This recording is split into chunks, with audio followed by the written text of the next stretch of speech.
Bueno, entonces vamos a comenzar. Ahí tienen lo que es un programa sintético de la materia para que ustedes vean aparentemente de qué se trata.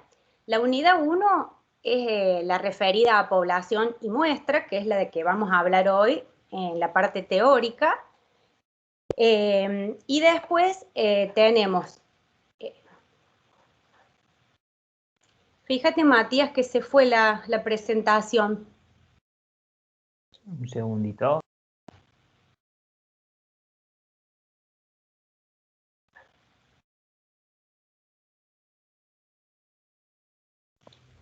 Ahí volvió. Ahí está, ahora se ve nuevamente. Bueno, como les decía, ahí pusimos el programa como para que ustedes vean en qué consiste la materia hasta que tengan el material. La unidad 1 es la que veremos hoy, es la referida a población y muestra. Ustedes van a ver que a lo largo de toda esta materia vamos a hablar mucho de la población y la muestra. Estadística aplicada, ustedes ya cursaron estadística y probabilidad. Es una continuación de la anterior, pero como la palabra lo dice, es una aplicación de la estadística que vieron anteriormente. Así que los conceptos que aprendimos en estadística y probabilidad, obviamente que los vamos a emplear en esta estadística. Es recomendable que ustedes tengan en claro los conceptos de distribución normal, distribución binomial, Poisson, es decir, todas las distribuciones que vimos anteriormente que van a ser usadas en esta materia. Eso es lo que es unidad 1 que vamos a ver hoy. La unidad 2 habla de las distribuciones en el muestreo, que ahí ya vamos a entrar a algo más específico de la materia. Próximamente lo vamos a ver, que son las distribuciones de la media, de la varianza, de la proporción poblacional. Se fue de nuevo, Matías. Ahí está. Después vamos a ver la unidad 3, que corresponde a la teoría de las pequeñas muestras. La teoría de las pequeñas muestras, así como en estadística y probabilidad nosotros vimos la distribución normal, binomial, Poisson, la teoría de las pequeñas muestras es el resto de las distribuciones que se van a aplicar. Ya acá no vamos a ver específicamente, sí vamos a ver las características de las muestras, que son la T de Student, la F de Snedeker y la Chi cuadrado.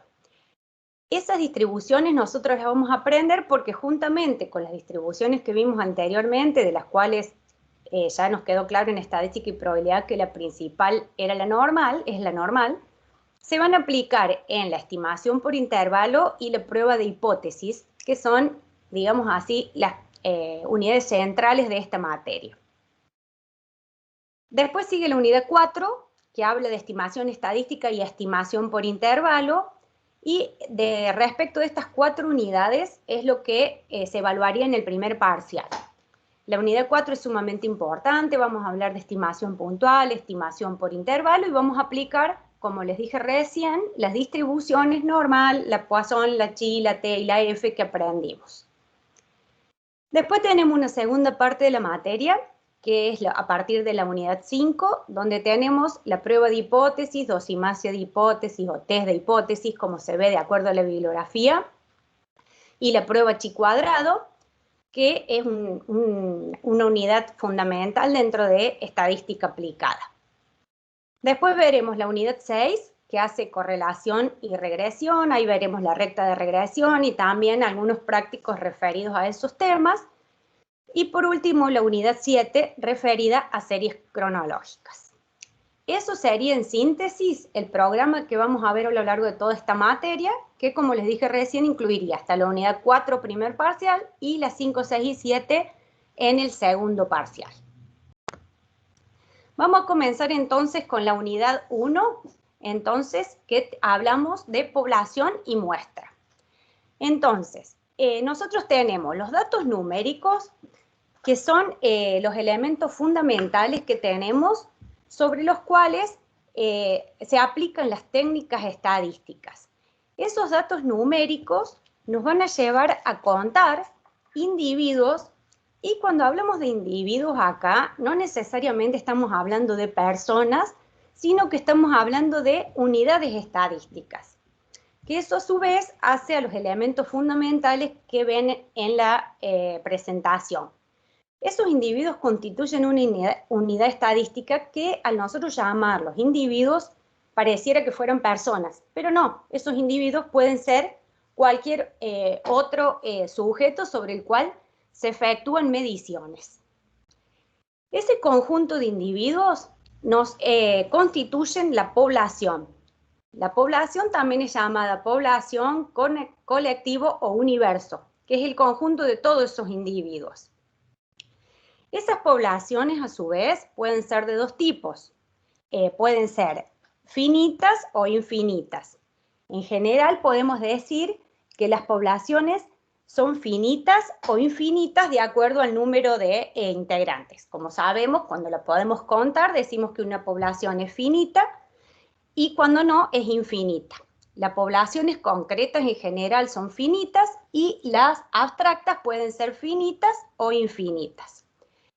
A su vez, esos individuos cuyo grupo constituye una población tienen ciertas características que son las que se analizan. Por ejemplo, nosotros tenemos un conjunto de individuos que, por ejemplo, puede ser el conjunto de alumnos de este curso.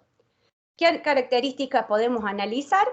Por ejemplo, qué materias han aprobado, cuántas materias les resta para recibirse, qué edad tienen, etc. Es decir, que son esas características que se van a analizar sobre los individuos de una población. Es muy importante que diferenciemos lo que hace al censo y al muestreo. Ustedes escuchan hablar habitualmente en los medios y en todo de las encuestas. Cuando la encuesta se dirige a todos los individuos de la población, esa encuesta se denomina censo. Cuando la encuesta se dirige a una parte de la población, se denomina muestreo. Entonces, es muy importante que acá en estadística aplicada, ustedes diferencien claramente cuando hablamos de una población, el conjunto de todos los individuos. Cuando la encuesta se hace a todos ellos, estamos hablando de un censo. Y por otra parte, el muestreo o la muestra, que es un subconjunto de la población, una parte de ella. Entonces, cuando la encuesta se dirige a esa parte de la población, se denomina muestreo. Y a su vez acá también surge el concepto de inferencia estadística. La inferencia estadística, ¿qué es? Es una técnica mediante la cual se sacan conclusiones respecto de la población a partir de los datos proporcionados por las muestras. Nosotros a lo largo de esta materia, ¿qué vamos a hacer? Vamos a tomar muestras, vamos a hacer estimaciones de la población. Entonces es importante, repito, que vayan diferenciando los conceptos de población, todos los individuos, muestra, una parte de ellos. Inferencia estadística es el conjunto de técnicas que se aplican a la muestra para obtener conclusiones válidas sobre la población.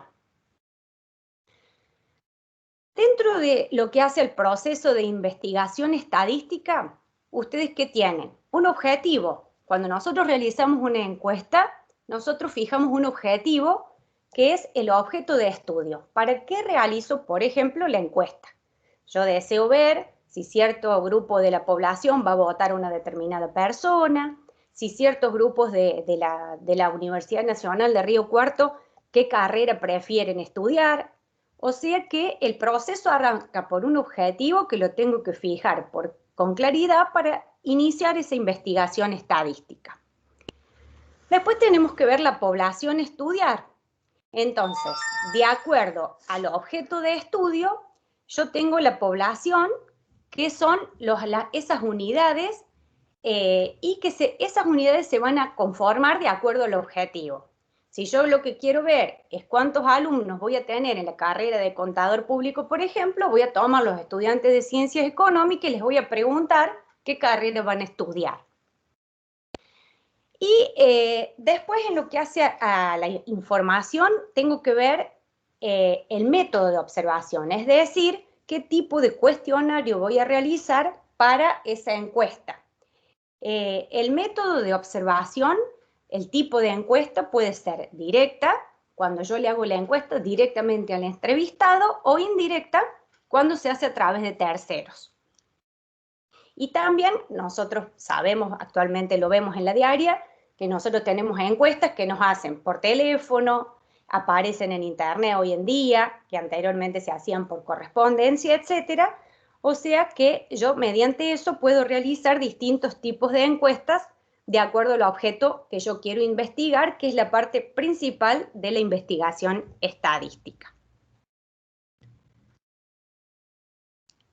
En las encuestas por muestreo, ¿nosotros qué hacemos? Dijimos recién, el muestreo, ¿nosotros qué hacemos? Tomamos una parte de la población y le preguntamos acerca de un tema determinado. O sea, que primero tenemos que determinar, como dijimos recién, con claridad el objeto de la encuesta. Es decir, qué necesidades queremos satisfacer y qué objetivo es el que se plantea la encuesta. Segundo, tenemos que ver la población a la cual vamos a encuestar. Entonces, tenemos que ver las unidades muestrales, el espacio geográfico, es decir, a quiénes vamos a realizar esa encuesta. Una vez que vemos eso, nosotros tenemos que verificar que los datos recolectados vayan de acuerdo al objetivo, porque como recién acabamos de decir, lo más importante es que la encuesta vaya de acuerdo al objetivo. Después vamos a elegir el método de observación, es decir, el método puedo hacerlo de distintas maneras, de acuerdo al tipo de encuesta que tengo que realizar y también de acuerdo al presupuesto del que dispongo. Después tengo que ver el grado de precisión. Para eso tenemos que fijar el error de estimación, porque como ustedes saben, en todo tipo de encuestas siempre hay un error de estimación que está presente en esa encuesta. Después vamos a hacer el marco de la muestra, es decir, vamos a listar todas esas unidades o individuos para las cuales se le voy a realizar la investigación. Después tenemos que seleccionar la muestra. Entonces tenemos que ver, de acuerdo al tiempo, cuál va a ser el tipo de muestra que vamos a seleccionar de acuerdo a alguno de los tipos de selección de muestra que vamos a ver posteriormente. Después tenemos el ensayo previo, que consiste en, una vez que nosotros queremos realizar una encuesta, supongamos a un montón de personas, ese ensayo previo se refiere a hacer una prueba piloto con un grupo chiquito de gente para evitar que si esa encuesta chiquita falla, es mucho más costoso fallar en la encuesta grande. Entonces, el ensayo previo del que les habla ahí es eso, tomar una prueba piloto y hacer la encuesta en pequeña escala. También tenemos que organizar el trabajo sobre el terreno de acuerdo al que nos toca encuestar. Después tenemos que ver los cuestionarios y es muy importante ver cómo se han hecho los cuestionarios y cómo se han completado los mismos. También hay que tener en cuenta cuando uno hace los cuestionarios que no se produzcan superposiciones o preguntas que den lugar a duda. Por ejemplo, yo digo, ¿no es cierto que usted va a estudiar tal cosa? Entonces el encuestado tiene la duda si contesta que sí, que no. Tenemos que siempre lo conveniente es realizar la pregunta por la afirmativa y decir, ¿es cierto tal cosa? Cosa que el entrevistado conteste que sí o que no y la respuesta no dé lugar a duda. Y en lo que se refiere a información para encuestas futuras, una vez que yo evalúo los resultados de la encuesta, es conveniente armar un registro de fallas para cuando posteriormente yo arme otra encuesta, no vuelva a cometer los mismos errores que tuve en las encuestas que he realizado. ¿Qué errores puede haber en las encuestas? Son errores de observación y los errores de observación se refieren a los errores sobre las observaciones muestrales, sobre los números. ¿Cuáles pueden ser esos errores de observación? No se determinó bien el objeto de la encuesta, que como insistimos en lo mismo, lo principal es fijar claramente el objetivo. La población no se definió con precisión, entonces no tengo claro a qué personas le voy a hacer las preguntas, entonces eso genera errores. Hay defectos en el cuestionario, preguntas que se sobreponen, se omiten preguntas importantes. Defecto en las instrucciones, eso se refiere a las instrucciones que se da a los encuestadores para que ellos puedan realizar la encuesta. Entonces es conveniente que los encuestadores estén bien preparados para evitar problemas en la encuesta. También falta de ajuste, sesgo por omisiones en las respuestas, sesgo por cuestionarios cuando las preguntas están mal hechas, errores en las respuestas. Si bien hay que tratar de no inducir la respuesta del entrevistado, sí se lo puede guiar en cuanto a lo que se le está preguntando. También el encuestador tiene que ser claro en las preguntas, en la organización, en la fecha, en el plan y también una vez que se tienen todas las encuestas y se evalúan los resultados, hay que ver cómo se publican esos resultados, porque es tan importante el análisis de datos como una correcta publicación de resultados para evitar que el trabajo sea mal realizado.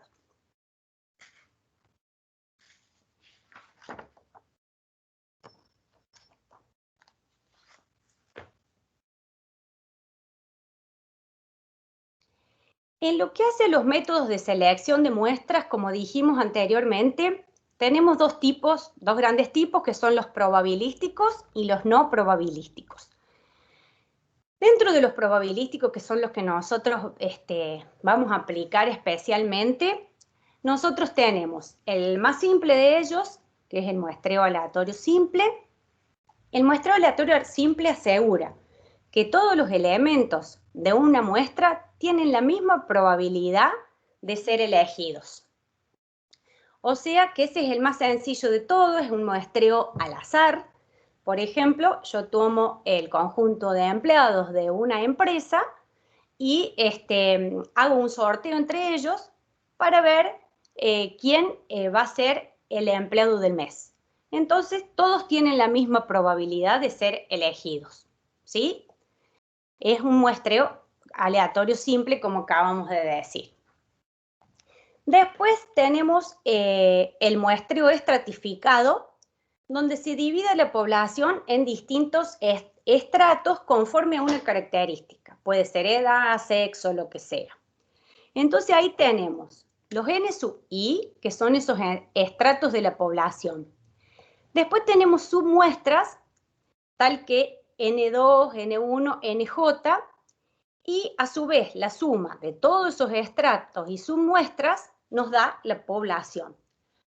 El muestreo estratificado se hace así porque conviene por cuestiones administrativas o bien porque se necesita un cierto grado de detalle sobre esos estratos y es importante analizarlo con precisión. Este muestreo también se utiliza cuando la población es heterogénea y dentro del muestreo estratificado nosotros tenemos el concepto de afijación, que es el concepto para esa selección de esas submuestras y puede ser óptima, proporcional o uniforme. Después tenemos el muestreo por conglomerado, donde la unidad muestral es un grupo o conglomerado de unidades más reducidas de individuos. O sea que la intención, como les dice ahí, es utilizar esos individuos como unidades finales. Por ejemplo, nosotros tomamos manzanas de una determinada ciudad. Dentro de la segunda etapa, ustedes van a tener las unidades habitacionales y dentro de esas unidades habitacionales van a tener a los individuos. Entonces, tenemos esos subgrupos dentro de lo que hace el muestreo por conglomerado, donde es un grupo o conglomerado de unidad, la unidad de información.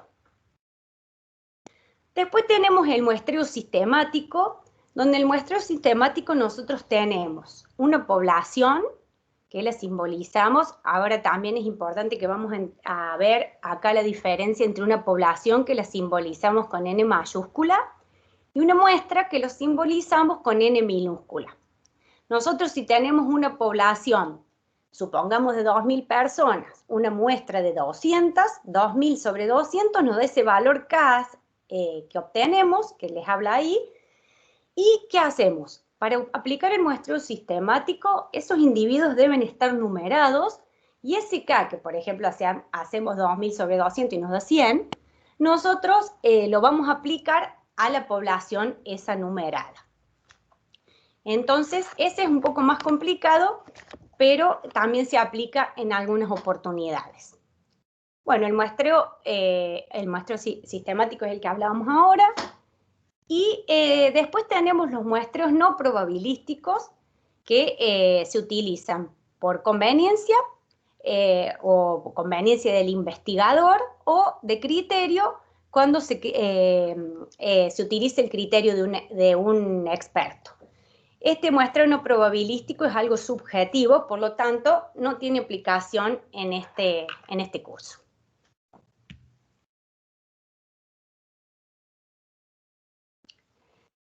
Recién hablábamos de los errores en el muestreo. Y acá pueden ser dos tipos de errores. Los errores de muestreo y de observación, que son los que hablamos anteriormente. Los errores de muestreo están referidos a errores en las observaciones muestrales. Y en cambio, los errores de observación son los que vimos anteriormente que se pueden deber, por ejemplo, hacer mal el marco de la muestra, hacer mal el cuestionario, que el encuestador realice mal la pregunta, es decir, que son más graves que los errores de muestreo.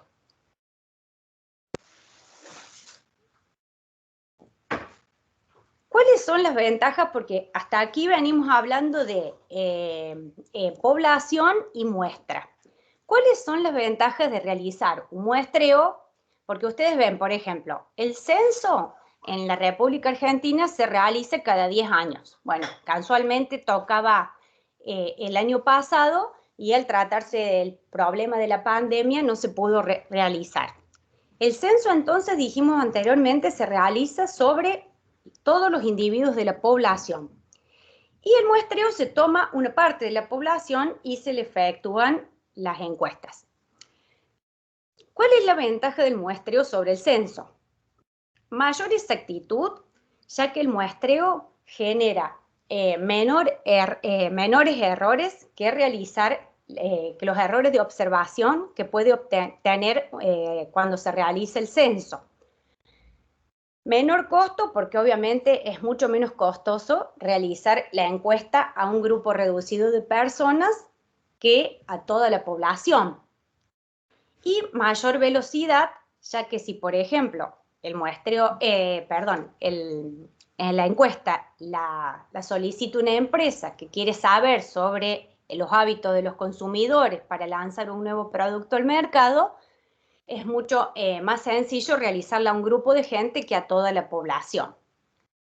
En realidad, cuando el muestreo está bien seleccionado, el método está bien aplicado, los resultados aplicables a la muestra se pueden extrapolar a toda la población y no van a tener ningún tipo de problema con los resultados. No es necesario encuestar a toda la población, sino que esa es la ventaja que tiene el muestreo, por eso hablamos ahí de la mayor exactitud del muestreo sobre el censo.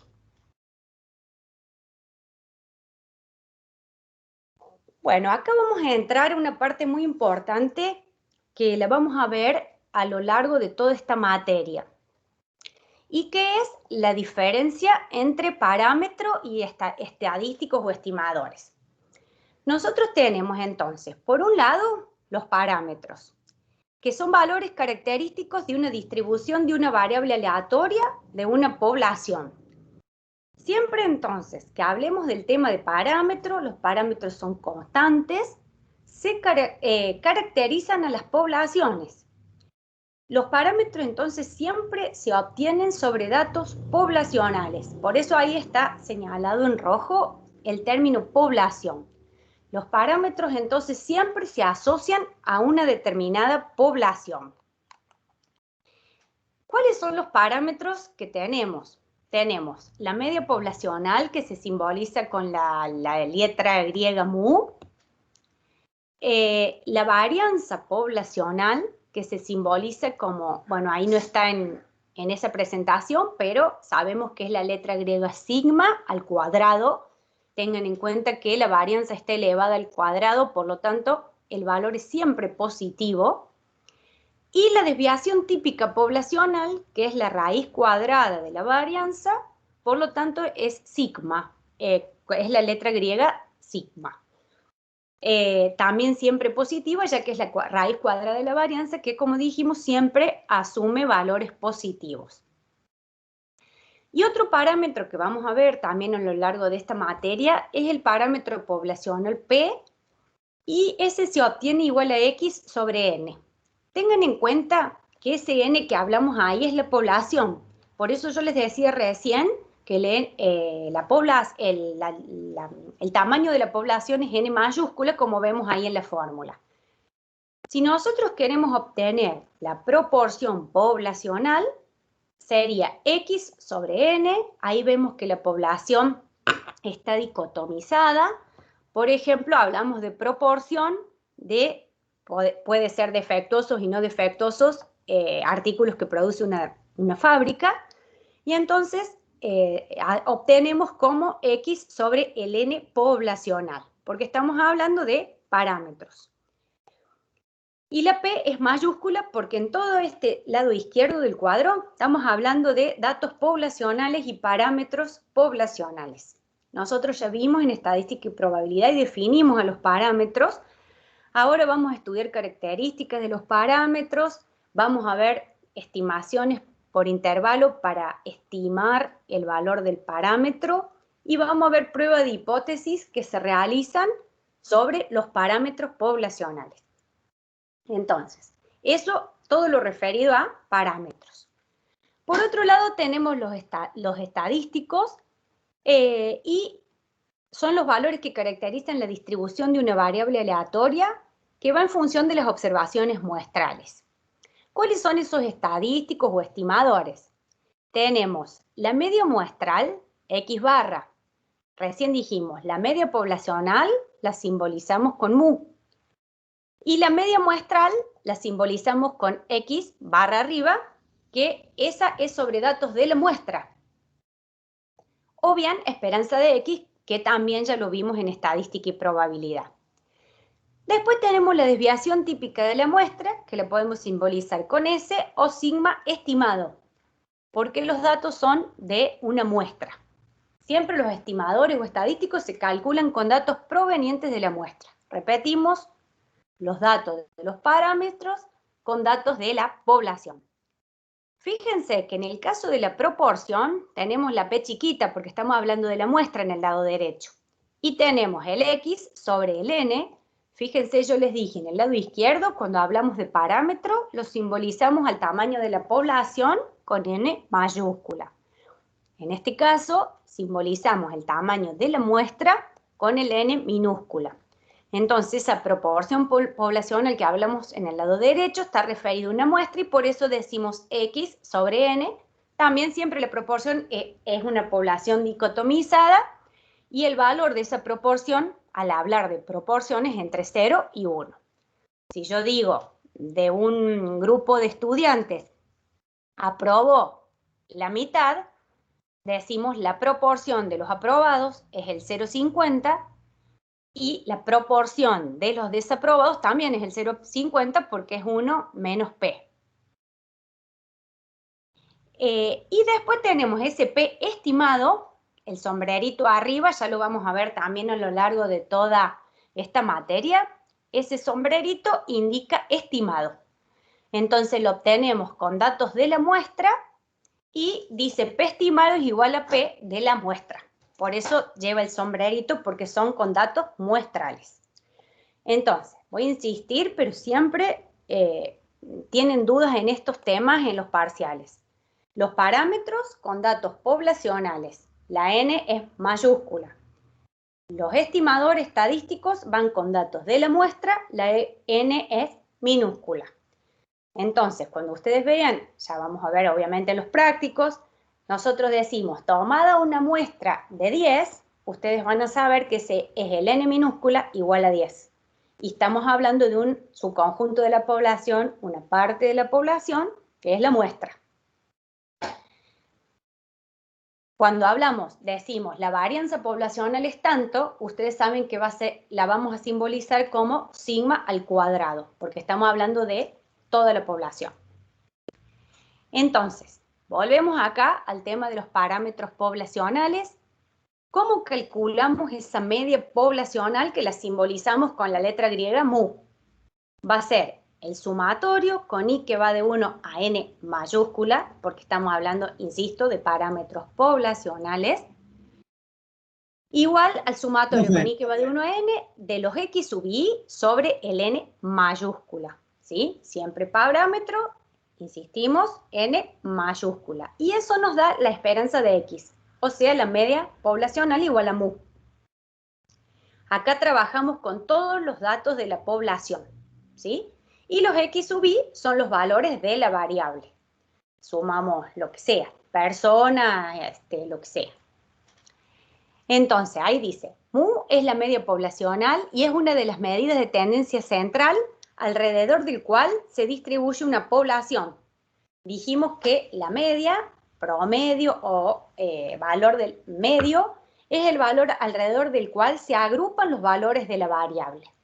Si yo digo, tomamos este curso y consideramos todos los alumnos, o sea que estamos hablando de la población del curso de estadística aplicada. Supongamos que son 90.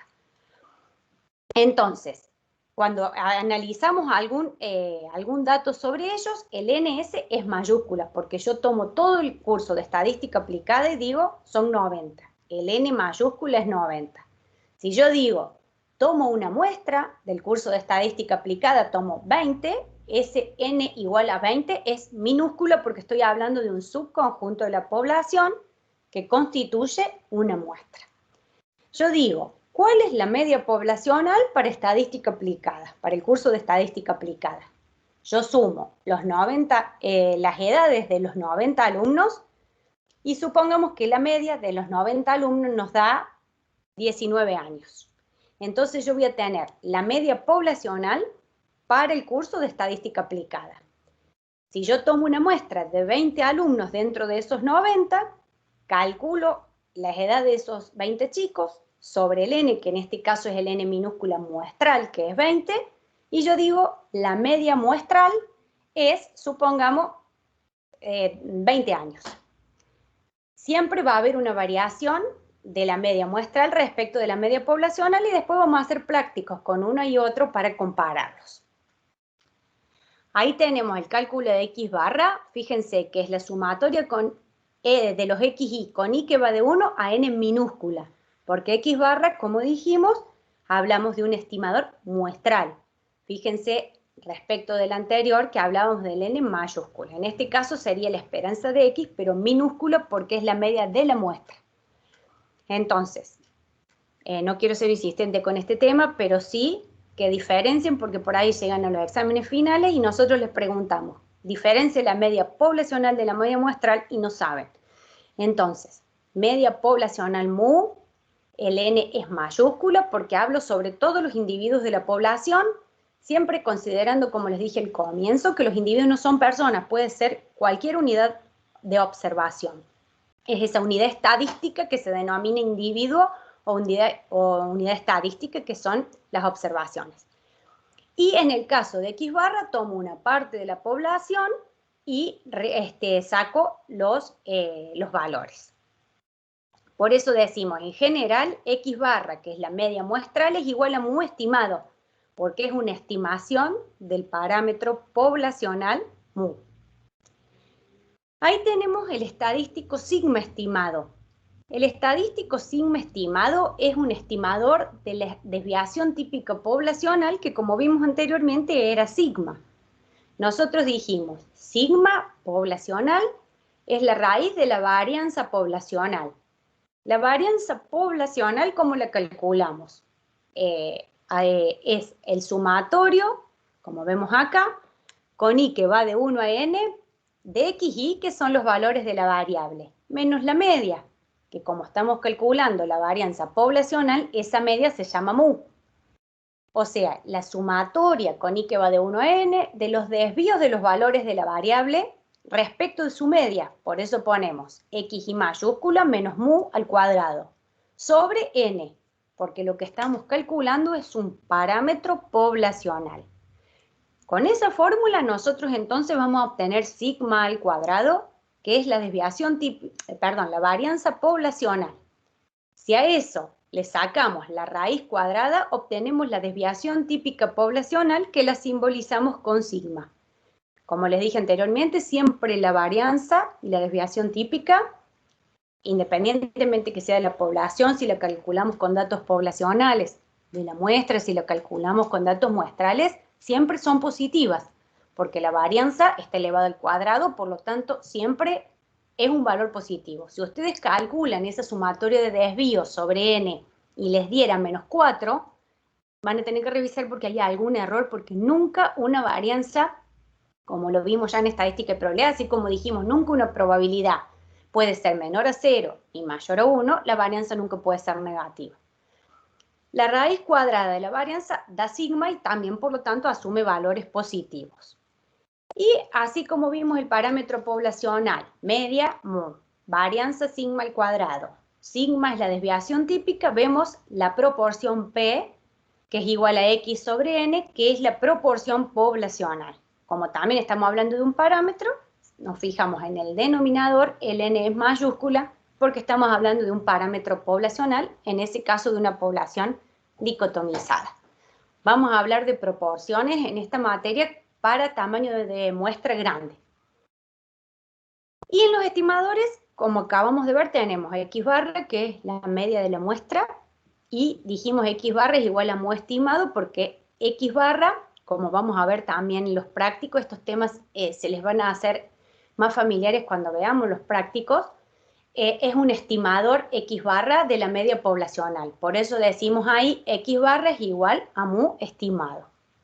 Sigma estimado es un estimador de sigma, porque esos datos calculados con muestras, ya sea la media X barra, la desviación típica sigma estimado, se utilizan para estimar los parámetros poblacionales mu y sigma que no conocemos. Y después tenemos, así como tenemos en estimador X barra, sigma estimado al cuadrado, sigma al cuadrado, estimado, tenemos la proporción muestral, que es el P, en este caso minúsculo, porque estamos hablando de la muestra, y lo calculamos como el sumatorio de X sub I sobre N minúscula, porque hablamos de una muestra. Entonces, por eso decimos que P estimado es igual al P minúscula. O sea, el estimador de la media de la proporción poblacional. Después en la estimación por intervalo nosotros vamos a ver estimación por intervalo de la media, de la varianza, de la desviación típica, de la diferencia de media, etcétera, pero eso lo vamos a ver a lo largo de los prácticos. Bueno, hasta acá entonces es la introducción de la materia, que es lo que corresponde a unidad 1. Que es como para que tengan una idea de lo que va a hablar la unidad 1, y esta unidad no tiene práctico, es nada más a modo introductorio para que ustedes fueran viendo estos conceptos de parámetros, estimadores, población, muestra. La clase que viene, el día martes, vamos a comenzar ya con lo más específico de la materia, que es lo referido a la unidad 2, y ya les vamos a colgar en Evelia el material correspondiente, así ustedes lo pueden ver. De respecto a las presentaciones estas que preguntan en el chat, si quieren que las colguemos, no hay ningún problema, se las colgamos, les puede facilitar el estudio. Sí es importante que, como les dije anteriormente, desde el comienzo de la materia vayan viendo la diferencia entre estos conceptos, que lo vamos a ver a lo largo de todo estadística aplicada.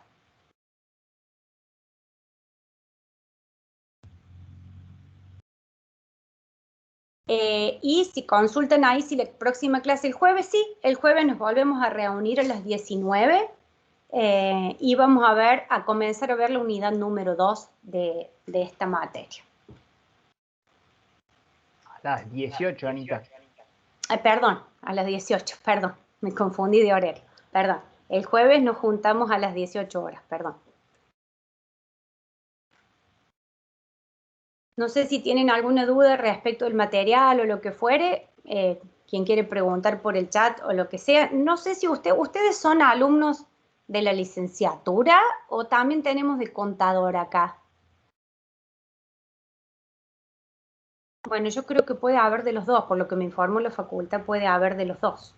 De la licenciatura en administración que todavía no tiene plan nuevo, claro, y acá veo que hay muchos de contador.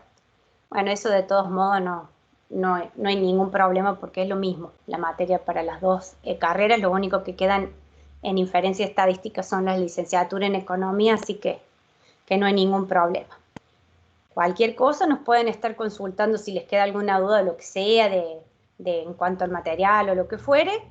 Los mails nuestros están a disposición en Evelia, así que nos pueden consultar.